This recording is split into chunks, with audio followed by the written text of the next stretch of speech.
Let's test out the new Charlotte Tilbury concealer. This is the Airbrush Flawless Blur Concealer, and I picked up the shade 8 Medium Tan. I picked this one up specifically for my under eyes because this is slightly warmer than the rest of my skin, which is slightly more olive.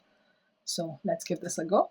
So I have been testing this out for the last week or so I already know what I feel like, but I definitely want you guys to see what this concealer does for the under eyes. Now I am in my 40s, so my under eyes definitely have fine lines and discoloration.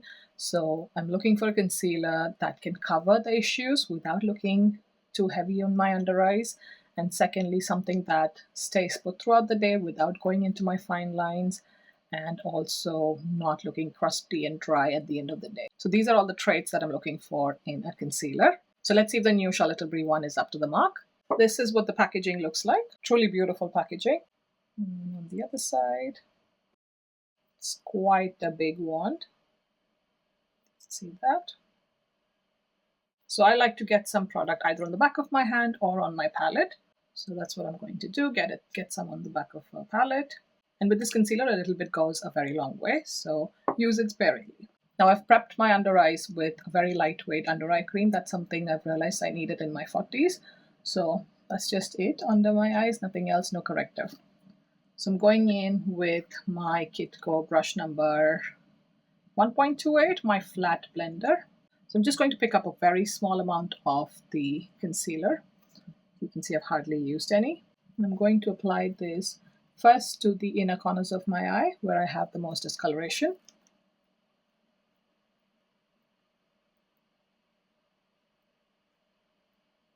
Don't forget that inner corner. And then whatever's remaining on the brush, I'm bringing it out.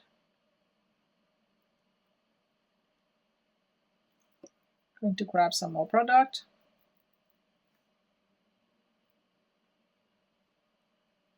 And repeat the same. You can see it's giving a nice solid medium coverage to begin with because I'm using such a small amount. Just blending it with the rest of the skin. That is what one thin layer looks like, and hopefully you can see on camera as well that it's already covered a lot of my discoloration. All I have are like shadows, which I'm going in with the second brush for that, but this looks pretty beautiful. Then I like to go in with a smaller brush. This is my Kitco My Precise Crease 242 brush. So anything small that is small enough to go into these little bits, that's again only if you have an eye shape similar to mine where you have this kind of dip in the socket, and this is great also to go into that very inner corner of the eye. So again, going in with small amounts of the concealer. You don't need much, so just at the tip of the brush. Again, tackling this area first, gently tapping that in, and then also the inner corner. And then if you need at the outer corner. And I have this cherry angioma at the corner here, so I do like to cover it a bit. But that's about it. You can see that already this has made such a massive difference to my under eye discoloration. So if I look up,